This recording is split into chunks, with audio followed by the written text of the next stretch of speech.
एक नवाब साहब थे।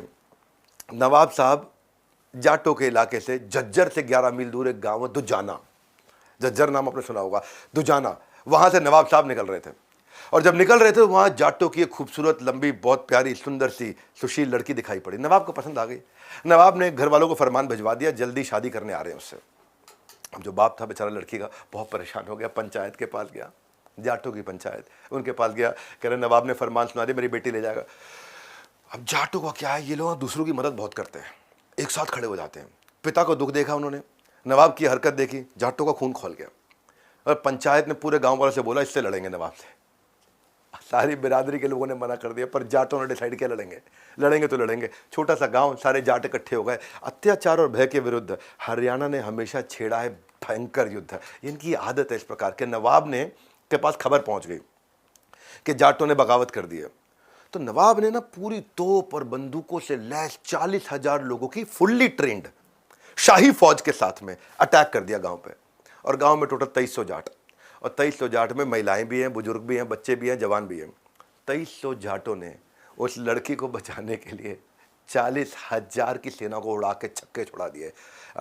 जहाँ स्वाभिमान की बात है, सम्मान की बात है, जाट जान दे सकता है, जाट जान ले सकता है, प्राण दे देंगे, लेकिन पगड़ी को हाथ नहीं लगाने देंगे। ये हमारे देश का जाट है। हमारे देश के जाटों के बारे में लोगों को पता नहीं है। जाटों का संबंध उस मिट्टी से है जो एक हाथ में रोटी और दूसरे हाथ में दुश्मन की गर्दन पकड़ के रखता है। और ये तो पंडित जवाहरलाल नेहरू कहते थे कि अगर जाट कम्युनिटी एक साथ हो जाए ना तो ये दिल्ली को जीत लेंगे। डर लगता था उनसे। बड़े करेजियस हैं, बड़े फियरलेस हैं हरियाणा से लोग। जो लेफ्टिनेंट कर्नल होशियार सिंह थे सोनीपत से, उनको परमवीर चक्र मिला था। राव तुलाराम थे, रेवोल्यूशनरी लीडर थे, 1857 की लड़ाई में उनके ऊपर बहुत नाम है उनका। जनरल दलबीर सुहाग, ये चीफ ऑफ आर्मी स्टाफ रहे, यानी कि आर्मी के सबसे highest ranking officer Indian army के, ये झज्जर से थे।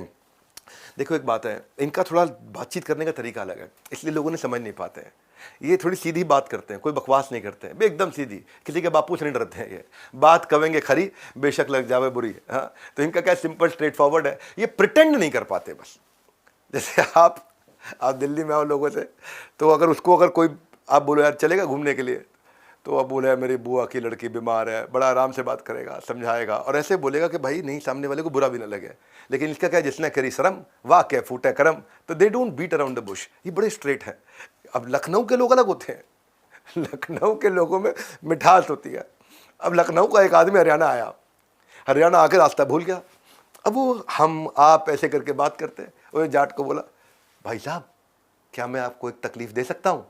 बेचारा रास्ता पूछने की कोशिश कर, आपको तकलीफ दे सकता हूँ? जाट ने बोला देखे तो देख, तेरा पूरा खानदान ना खत्म कर दूंगा, तो जानता नहीं किससे पंगा ले रहा। तो वो जाट का सिस्टम अलग है बहुत। ये मतलब बड़े स्ट्रेट फॉरवर्ड है। दिल्ली की एक पत्नी जो है ना, और पत्नी दिल्ली की है, अब पति जो है वो हरियाणवी है। उसने पूछा क्या ऑफिस से आ रहे हो क्या? बोला ना मुगल गार्डन हांड के आया सो।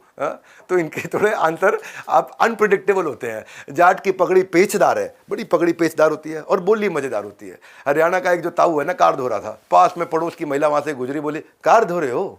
बोला ना, तो ना बिल्कुल कार ना धो रहा हूँ, इसमें पानी पिला रहा हूँ, के पता खा पी के बड़ी होके बस बन जावे, ज़्यादा कमाई करा देगी। तो वो उनका थोड़ा मतलब ये हरियाणवी भाषा जो है ना, हमेशा हर समय ऊर्जा, अच्छा ऊर्जा तो है लेकिन बात भी शॉर्ट में करते हैं। इंग्लिश में से कोई बोले I am sorry I can't hear you, could you please repeat? अब इसको हिंदी में कैसे बोलोगे? भाई एक बार प्लीज दोबारा बोलना, समझ नहीं आया। अब हरियाणवी को समझ नहीं आता, क्या बोलेगा? हैं? तो शॉर्ट में निपटा देगा बात को।